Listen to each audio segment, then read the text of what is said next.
Thank you all. I'm honored actually. Professor Karin has given me this opportunity to talk and launch our project, Sustainable Traffic Management System.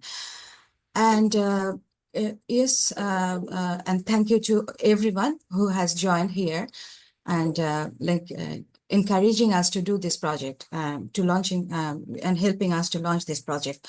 So we are from my background is I am a civil engineer, and I'm actually at the moment I'm working as a faculty associate and researcher at Arizona State University in USA. So, but this project actually we are doing from our newly formed group or organization, Acumen Haven, in collaboration with Work for Better Bangladesh Trust, and of course INTALiNC, Inspire and Educate, and also for this webinar we have Transport Professional Foundation as another collaborator. So this session is not just about sharing our ideas or our research proposal. This is also about building connection or building bonding with expert and professionals like you. So because we know that for any initiative to be successful, it requires our collective effort and unity. And we welcome any critical review or any insight, advice, and suggestion to refine our project. And another thing I want to mention, for this project, we got a seed grant from Work for Better Bangladesh Trust. So we have started this project with that fund. Okay, so before I start, I would like to give some more introduction about our group. We are a group of people, mainly researcher, academic, and students who are working for advancing the Sustainable Development Goals by fostering education, innovation, and community engagement in the UK, US, and developing countries. We will be working in that scope of spaces. And we are in the process of getting registration in the United States, and we are partnered with INTALiNC, Work for Better Bangladesh, and Inspire and Educate. So this is our website address. If you want to know more, please go ahead. And before I start my actual presentation, I want you to see one short video. In this short video, I try to show the severity of the traffic congestion in Bangladesh, and especially for my colleagues worldwide, and of course for Bangladeshi colleague to get freshen up. Yeah. And please excuse because this is from my very novice work, this video.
Yeah, so I go ahead with my presentation, and yeah.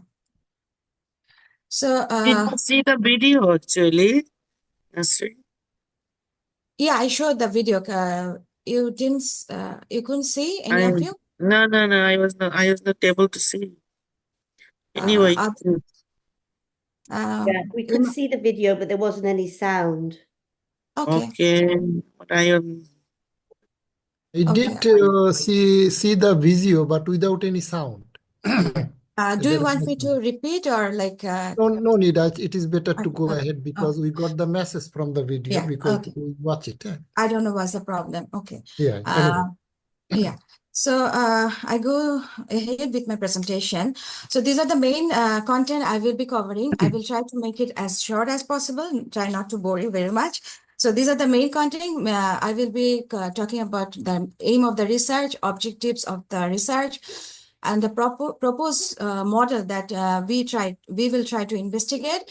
And we have started, even though we are we are launching, but we have done some work with this project. So from the video also we have seen the severity of traffic congestion. So I'm starting from that point. So these traffic congestion scenes are not very new. We have grown up seeing this. So we know how difficult it is for us. So who are the major impact? We all are are impacted with this traffic congestion, but the main impacted people are actually low-income people, because most of low-income people, and also those who are relying on transport traffic related jobs such as bus driver, CNG driver, rickshaw puller, even garments worker, because in the last project I had interviewed with some garment worker, and they told that because of the delay, actually their salary, their employer actually cut their salary. So and also it hampers their productivity. So yeah, they are actually main impacted people, and also everyday user who work and who rely on public transport, especially middle income, low income people. They face overcrowding, delays, and leading to lost wages or missed classes, and also their financial situation get worsened day by day because of this traffic congestion. So why traffic management is failing? We have identified some of the key reasons. Of course, there are some more reasons, but I have mentioned some of the key reasons, such as lack of education and awareness, insufficient fund, lack of transparency and accountability, poor urban planning and lack of technical knowledge, distrust on enforcement authority, lack of coordination among agencies. So by keeping these key reasons in mind, we have refined our research aim. The main research aim for our research will be to recommend a sustainable market-driven traffic management model for transforming roads into safe corridors. So to achieve this research aim, we will be exploring 5 objectives. The objective 1 will be to identify challenge and obstacle in traffic management through research and participatory service, to identify if engaging student traffic volunteers along with traffic police an acceptable option for all stakeholders. Objective 3 is to propose a sustainable funding model for traffic management by integrating transport-related business ventures, where profits from these businesses are reinvested into traffic infrastructure and operational cost. To propose a coordination framework among the traffic transportation agencies, and also to propose a guideline for strengthening traffic police. So the model that we will be investigating to achieve that aim, and also exploring the objectives that I have mentioned. This is the framework. In a very simple figure, actually, I try to illustrate that. This gray box is a traffic management system. Actually resembling the traffic management system, and 4 parties will be with our model that we will be investigating. The 4 parties will be main responsible for government, private companies, individual, traffic police, and volunteer. So the government will be, because we mentioned this, we will try to focus on social business kind of like traffic management system. So government will be selecting individual or companies from the grassroots level as a started company. So they will be forming a financial mechanism to disburse loans and they will be having, even though they won't be managing traffic, they will be oversighting and monitoring the traffic management system, and they will be responsible for evaluating the performance. And after selecting the companies, their main role will be to form transport-related social business, and I have given some example, even though many actually options can come into this framework, but we will be investigating some of them, such as public parking spaces. Startup companies can manage public parking spaces. They can implement smart system for fee collection from vendors, and this can be actually also formed in rural areas or low demand areas, such as ride sharing service. We know the village or towns actually lack of transport facilities. They also have a lot of suffering for that. So that money can be utilized into city area. So another option is direct sponsoring or company advertisement. Companies can utilize intersection for advertisement, and also they their benefit will be they can benefit like tax reduction from the government. And this transport related social business, they have to keep in mind the social business kind of transportation system, traffic management system. So they have to reinvest the revenue, or they have to share the profit. So this is a framework. We don't know how much profit or how much revenue they will be sharing. In our project, actually, we will be investigating, or we will be like exploring all these things.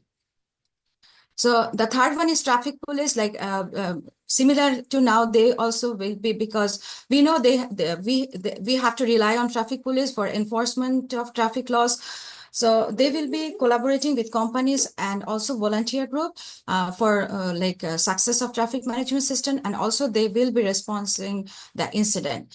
And volunteer group will be working as a support and assistant of traffic police, and they will be acting as a key public engagement role in this traffic management system. So these four parties will be having collaboration within themselves, and also they will be having they have to maintain the collaboration among all the parties. And also outside of this traffic management system, I have mentioned about communication hub, because coordination among different transport and traffic agencies is very important. So we will be focusing on creating a communication hub so that they can, all the agencies can know that what kind of projects they are doing, or they will be having updated information about all these things.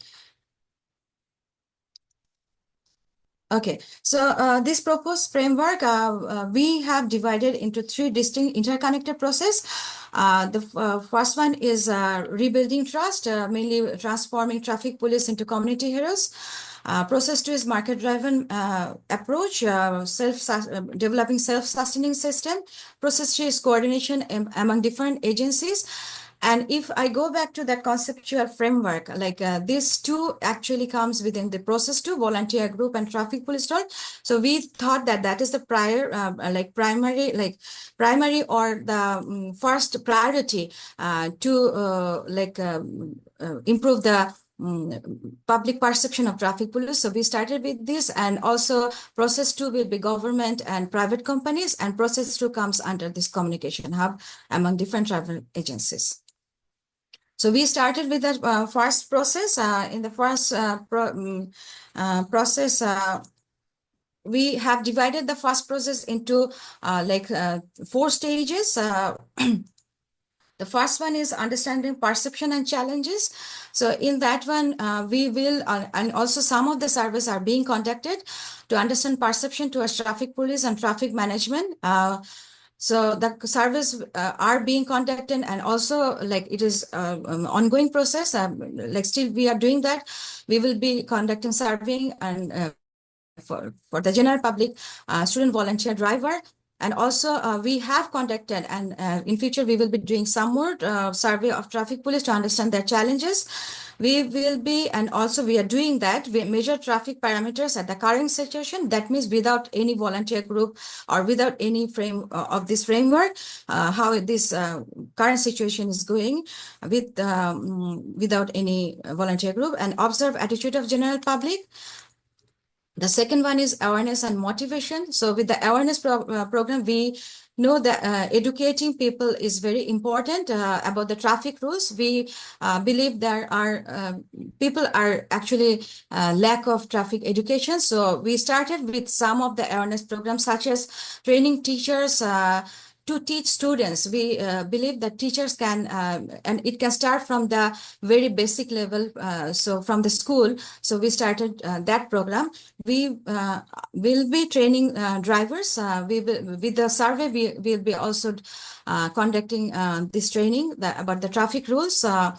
So we will try to, with the survey, we will be also doing some motivational kind of workshops to increase positive perception towards traffic police, and we will form volunteer group for assisting traffic police.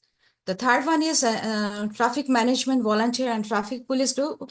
So in that one, we will deploy volunteer and traffic police group, measure traffic parameters. After deploying volunteer and traffic group and after awareness and motivation program, like we will be measuring the traffic parameters. We will observe attitude of general public, and we will compare the two scenarios, without volunteer and with volunteer. These two scenarios, we will compare what are the changes actually happening. And at the end, we will recommend a framework or model for the first one, that is strengthening traffic police, and also like other question that we have for the research question. And we will recommend policies to increase accountability and transparency in the system. So till now, we have done some work. We have selected Notun Bajar in Dhaka as a case study area, where we are planning to deploy student volunteer team with traffic police. Survey is being conducted on students who manage traffic during July-August 2024 to understand their perception about traffic management. And survey is being conducted on public to understand their perception about traffic management. And survey is being conducted on traffic police to understand their challenges for managing traffic. We are measuring traffic parameters to compare before and after scenario. We are also conducting traffic awareness program, as I mentioned before. On schools, we are training our partner, Inspire and Educate. Actually, they are doing that without any cost, voluntarily. So organizing, also we are planning to organizing different competition for students to increase traffic awareness. So I have included some pictures. These are the pictures from our survey, like the students and also volunteers. Actually, they are conducting surveys. These are some more. So some moments from our awareness program. We are conducting teachers training. Sharmin, thank you. I think that's all. Actually, you've gone way over time, so we'll share the slides with everybody at the end. And I'm actually at the end of the presentation. So, thank you so much. Thanks very much indeed. I think we've got an idea about the outline of what's going on. If you can stop sharing your screen now, and we can introduce. So Sharmin has convened a panel of fantastic panel of participants that come from the World Bank, from universities, from the volunteer traffic management system, from government, and so forth. Sorry if I've missed anybody out in that.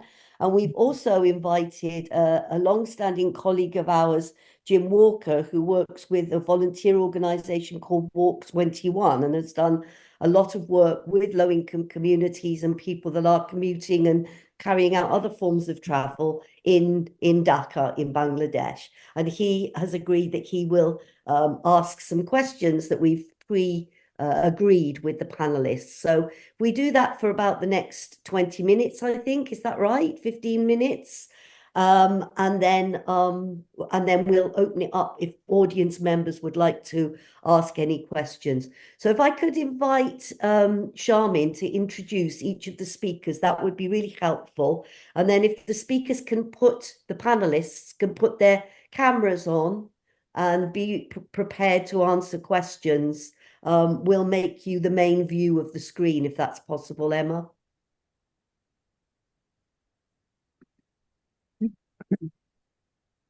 Okay, so go ahead, Sharmin. Okay.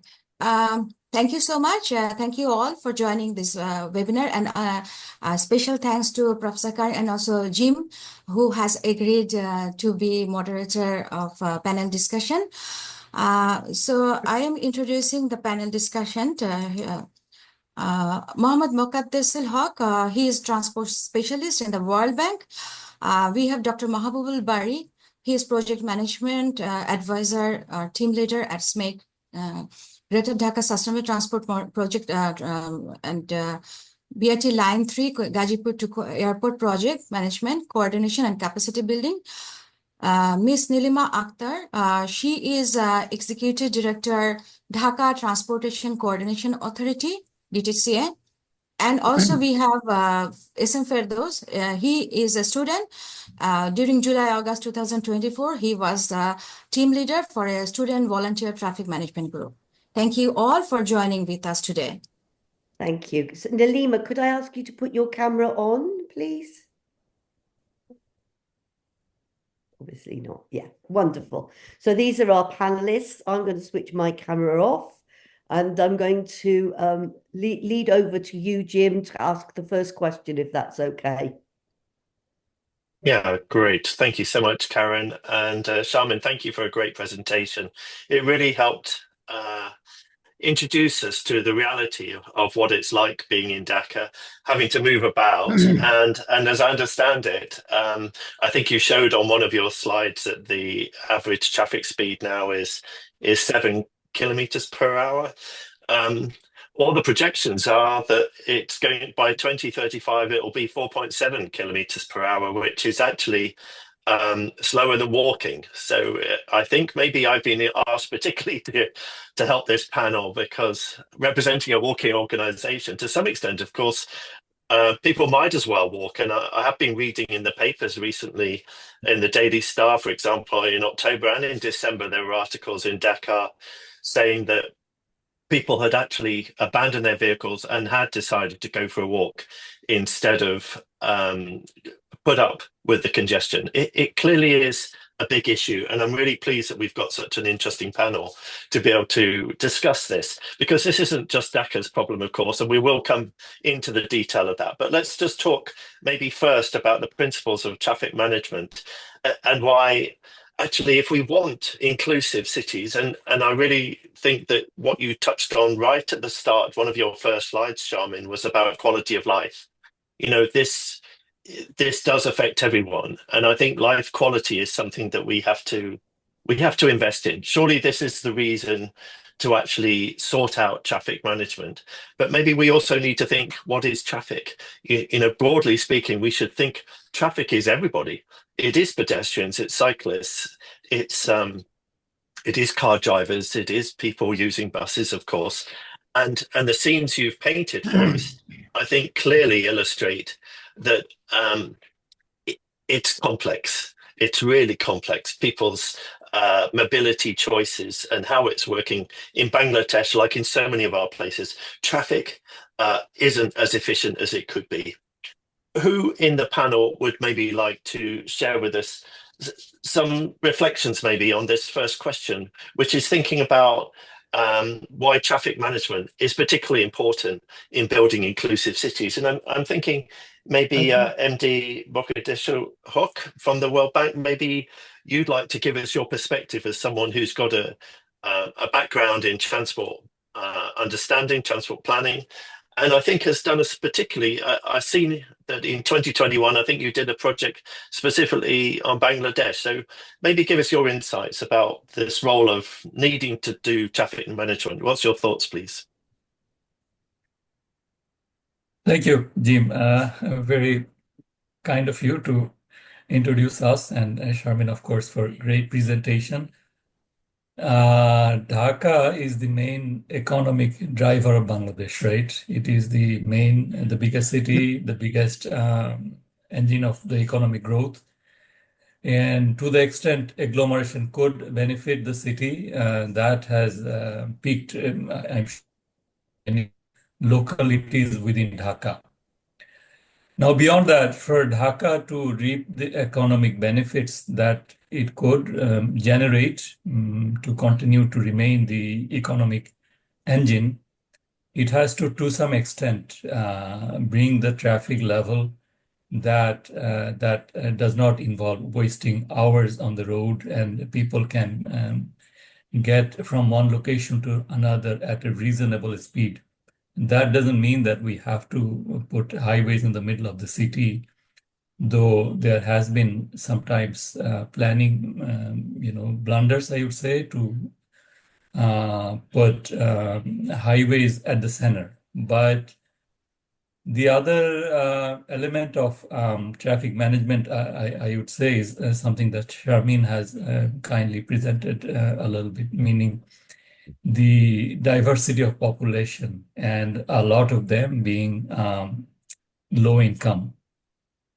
Now, without a sound traffic management system, basically what happens is that the garments worker who walks 500 meters a day to reach to her office and then come back home. And like Jim, you were saying that there are also traffic. That is exactly true because the pedestrian is part of the system. And that's where the broader sustainable, though the topic is sustainable traffic management, broader sustainable transport comes into play. Now, if the roads and the sidewalks are not safe for the pedestrian, then the management at the essence, it is failing that broader population.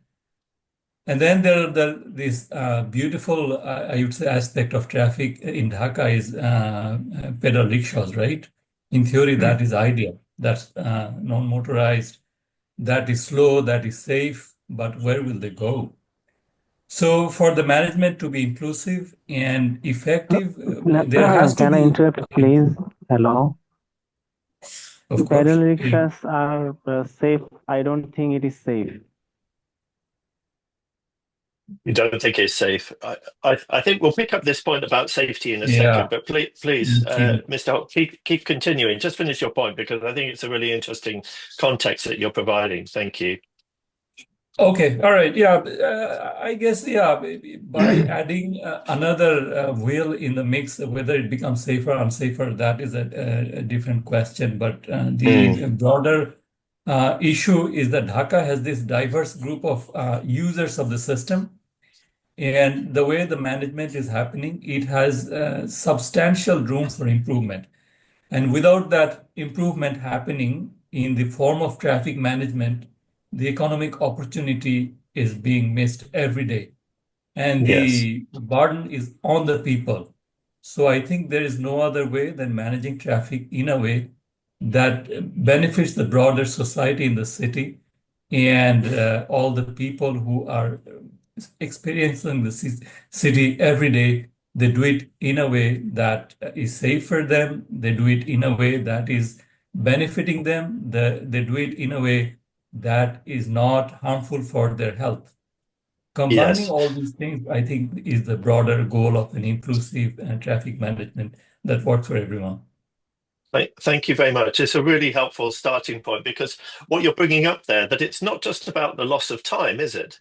I mean, time is incredibly stressful, actually. And the moment we start talking about stress, we know that this stress that happens in the whole system, it's not just stress because people are frustrated, but actually there's more crashes are happening because of stress. People are making bad choices in the way that they travel. And I think what's interesting is this air quality as well. You know, we're talking about that. And I know in your study in the World Bank, you particularly looked at how air quality and vulnerability of different people, depending on their income levels, how you could map congestion around those impacts on individuals. And that allowed you to really think carefully about where to target investment and thinking about this management system that Sharmin's introducing us to. Maybe there's a role here about thinking how this can be connected. And this takes me maybe to Dr. Bari. Maybe you could have a comment on this. You're living, I assume, in Bangladesh. This balance between saving time and improving health and life quality. What do you think is the answer here, and how could the system be improved? Yeah, the main thing is that I'm very glad that you give me the opportunity to contribute. But prior to doing that, I like to emphasize that at first, we'll have to very clear that what do you mean by traffic management? What to manage? Because if I give you some data, then it will be clear that where it goes wrong. Because if we are deliberately demonizing the victim and try to manage them and putting all the laws and regulation on them, that it would not work. I am at the present moment the team leader of Narayanganj Comprehensive Transport Master Plan. And according to our survey, more than 80% trip is less than 2 kilometers. And more than 90% trip is less than 15 minutes. That means about 80 to 90% trips are suitable for pedestrian movement. But in the name of traffic management, we are creating all the obstruction for pedestrian movement. For example, we are forcing a pedestrian to take a elevated foot-over bridge, and it is very difficult to cross those kind of foot-over bridge. It will be about 3 to 4 stories high, and among the our group of people, there could be pregnant women, children, and according to the study, 70% of the people, they could not even afford to cross the pedestrian crossing. That's the problem here. If we try to enforce that the pedestrian are not following the rules, then it will be bad traffic management. That means we'll have to ensure that they can cross the road at grade, because trip need, about 80% trip is suitable for pedestrian. That's why they will have to be prioritized on giving the facilities. We'll impose traffic restriction to the car owners. That means, for Dr. example, Bari, you're saying everything I want you to say. This is perfect, because you're really thinking about who is traffic and what are the needs of actual people's journeys. That's right. And if we start thinking about the city as mobility, as people who are making journeys, many of these journeys are very possible on foot if we give them the priority. These are from our data, because these are real world Okay. data. We did a comprehensive survey. That means 80% trip. Please listen. It is less than 2 kilometers. Okay. And journey time is less than 15 minutes. That means these are pedestrian related trips. That means you can walk. That means in order to, going for big investment, then we should try to facilitate pedestrians so that they can move at grade. That should be the first priority. Even they don't have any footpath, we are forcing them to use overhead crossing. And that means they are the vulnerable. We are imposing traffic rule on the victims and giving priority to the car. If it is the traffic system, then the whole question is, wrong. That means if you try to impose this kind of traffic system, whatever be the other things, then it would not work. That's at first the concept of traffic management should change. And another thing also, in a city, the main bottlenecks are junction. But I found in all our traffic management, they are designed as per, level of service for car. Then we, in our, project, we change it, level of service for people or passenger. Then everything. Yes. For example, in Narayanganj, in their main Chashara intersection, every hour 60,000 pedestrian cross. But in the system, even there is no, all red signal. That means there is no option for pedestrian to cross. Then if you, penalize this pedestrian in the name of traffic management, then it would not work. And also you see, same is the case of our vendor. For example, in Narayanganj, I had a discussion with their, mayor. He penalized all the road vendor, and they allocated them one marketplace far away from their livelihood. But nobody remained there. They ended up being a floating people. Then I said, no, you should. Let me interrupt you, because I understand that you've got a lot of data, and this is actually really helpful. It's perfect for Sharmin doing this project, because actually understanding the system and having some quantifications is really helpful to help make better decisions. And actually, one of the issues I think here, and maybe we'll move to Miss Nilma Akhtar in a minute to think about this, is that, Bangladesh has been too successful. Dhaka, what's actually happened is that over the last 10, 15 years especially, not only has many more people ended up living there and it's incredibly dense, but actually it's the economic uplift of the upper middle classes, as I understand it. These are the people who are buying cars and feeling that this is somehow or other their freedom, that somehow or other they're buying their way into mobility, but their mobility is actually seems to be becoming slower than when they were on their feet somehow. Yeah. Maybe Miss Akhtar, could you tell us, you're coordinating the transport for Dhaka, this reality about people's vision about wanting to own a car, that this is the future. I mean, is it going to burst? Is this bubble going to burst? Because presumably buying all these cars and you don't go any faster.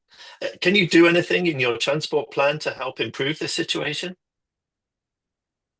Yeah. Thank you very much.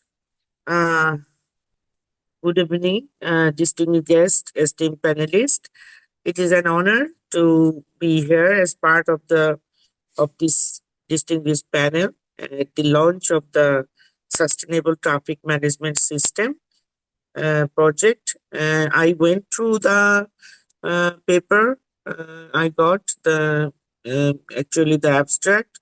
Very encouraging. All the how to say, the brainstorming factors are here for sustainable transport. Well, you asked me a specific question about what we are trying. Let me share my thoughts first. Actually, for the development, if you just ask me as Nilima Akhtar, not as like ED executive director, I think there are some general things I want to share. That in the paper you said the Mr. Sharmin mentioned impact, and whenever she was discussing the major impact, he mentioned some parties.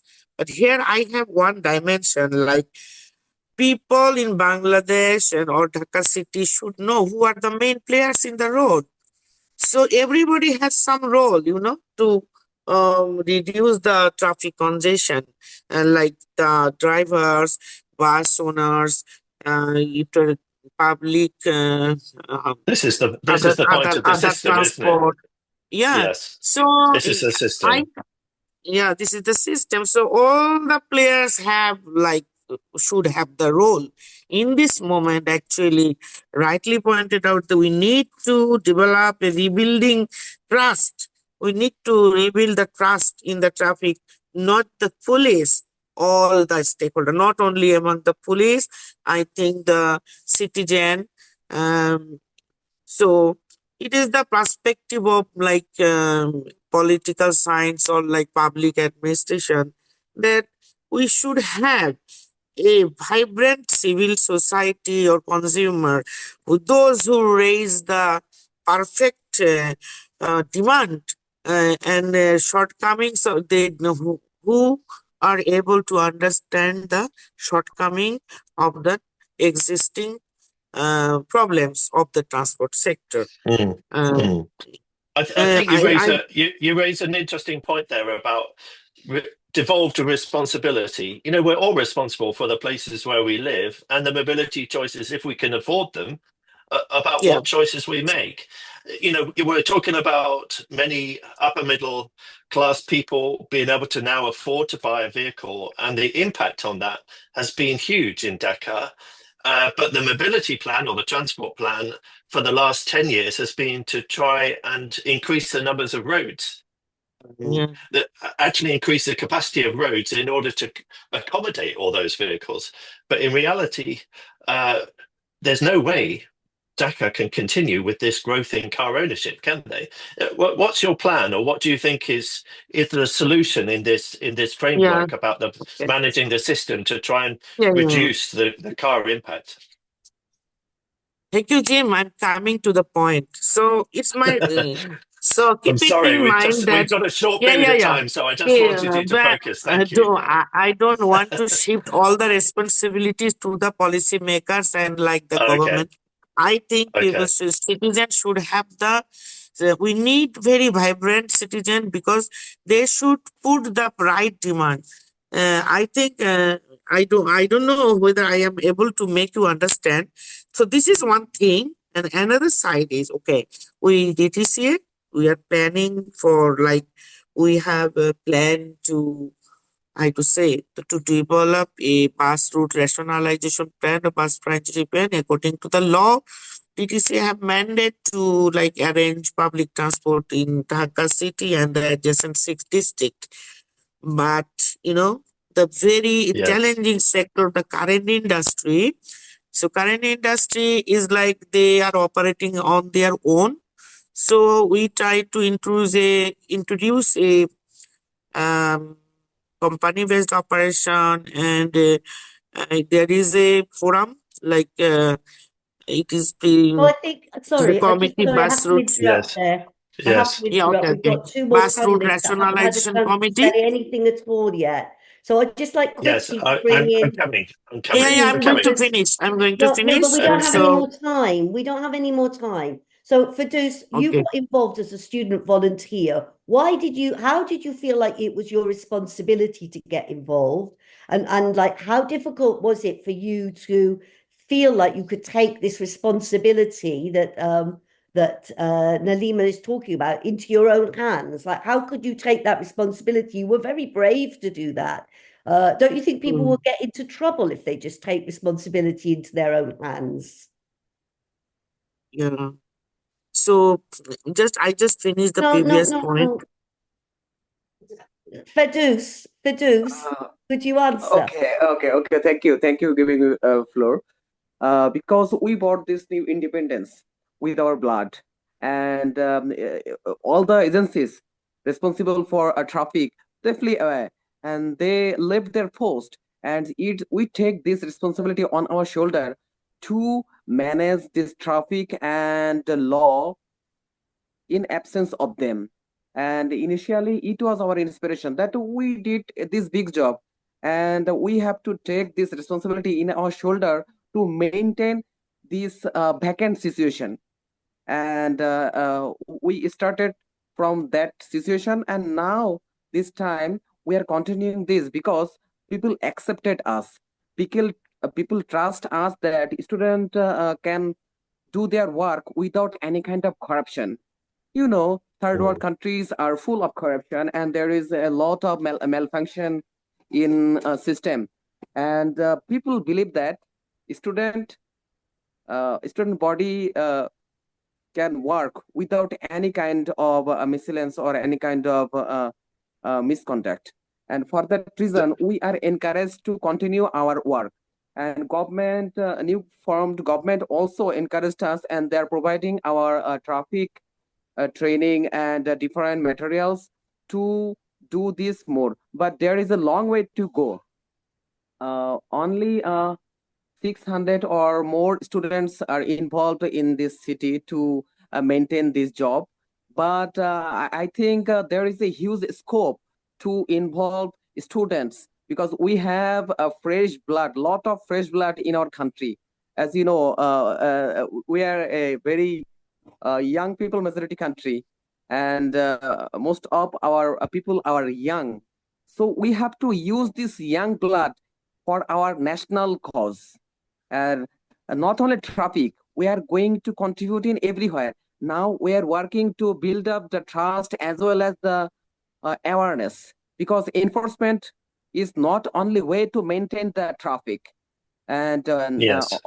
from the background, we're trying to aware people that if our people going to road and maintaining all the rule is not breaking any rule, so Yeah. police not need to enforce him. So we are also working on that. I really get your point, and it's really interesting perspective, isn't it? Something's changing in Bangladesh. We know this. We can see it from the outside, and it's really quite exciting to watch from the outside. I hope it's exciting on the inside. You're sharing with us a sense of reorganization of maybe of responsibilities. And I think it's really interesting how the majority of people actually giving them a sense of being able to be enabling them to make the right choices and to look after their city. I think it's really interesting to see how this empowering is happening.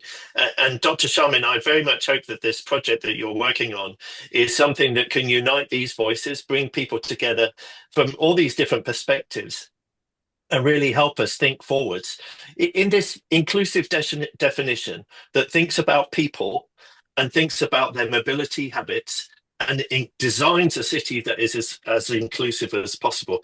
Thank you very much to the panel. I'm sorry we didn't have more time, but some really interesting points there made, and I'm sure there's a lot more discussion to be had. Karen, how much longer do we have? I know No, I the think we timing have is horrible. we basically have about 10 minutes to open to the floor for questions, Okay. and as people are quite eager to ask questions, I I can't felt like see the we had chat. to do I that. can't see the chat. So maybe could you sort of suggest who's going to speak next, I will invite do someone? that. Thank you. So first of all, somebody was coming in and saying, somebody was shouting from the floor, Golam Sawa, you were making a point about people not trusting. And I would wonder if you would just put that question to one of the panelists, please. I just want to tell that NMT transport in our country, like rickshaws, they are not quite safe. Yeah. And some kind of rickshaws, and they are having electric battery and some kind of electric motor, but they are in the form of rickshaw. That means NMT. But they are now motorized, and they have a high velocity, and it's really dangerous. Okay, that's a So I good point. think, Okay, so we yep. need to basically think about the whole of the transport system, and I think that's a point that all of you have made. Thank you, Golam. Anybody with a question that is around something more to do with the project itself and something they might like to see Sharmin do? I'll give you thinking time. Sharmin, I've got one question for you, which was, why does it have to be a market-driven system? Why are we so intent on this idea that it must be market-driven? Actually, that market-driven, we are focusing on market-driven system because, we are a developing country, and for any sort of project, actually, we are lacking money. So funding is a problem. So we want to build a system, or we want a system that is self-sufficient. So it will be like managing the traffic management system by itself. So we are focusing on that. Yeah, that is the main thing for our project, behind our project. That's a great understanding. And also maybe there would be, if people sort of collectively own the traffic management system, of maybe course, there'll be more success for the traffic management system. I really liked your 4-party involvement in it. Actually, we are focusing on, we will be encouraging for the grassroots companies, as I mentioned, not like a big companies, like suppose someone like me or someone like Firdaus can build a transport company for traffic management, like that, Okay. Anybody else got a question? Yeah, Razon, because you didn't have a chance to speak on the panel. Let's hear from you, Dr. Razon. Okay, so actually, thank you very much. Actually, always the city management or traffic management, people are thinking only the road management. But in our country, especially in Dhaka city, we have the opportunity to use rail and also inland waterways, and applying the hub and spoke system. Like just we are thinking how to use the road and others, and people are going to only the one way, one mode road. So I think this sustainability means we may courage to the people to transfer to the rail and also inland waters. That we have a circular railway all over the Dhaka city. So I am making request to the concerned authority who is launching this project. Please emphasize on rail and also inland waterways. And of course, you have the new metro, don't you? Thank you. If people could transfer, if the elite could transfer their travel to the new metro, who could afford it, then maybe that would make life easier for everybody else as well. Although I do understand they still prefer to be chauffeur driven. Yeah. So any other questions? Raised hands in the room. You can raise your hand in the toolbar down the bottom of the screen. Don't see any. No. Okay. Okay. Jim, did you have any questions? I wanted to come back, it's interesting to hear about, the legal framework. You do have traffic laws that go back to 1920s, I think, and more recently in 2018. And yet things are changing, I think, as we heard from Ferdas around this. So I wanted to know whether the legal framework is up to date, or whether you think that eventually what we're talking about here, and Sharmin, you're talking about a change in the framework, a new framework for traffic management, maybe a different way of organizing things. Do you think it will need to be backed up with a change in the law, or is that maybe we don't need the legal framework? What do you think? For my understanding, actually, we have a lot of laws, rules, and regulation.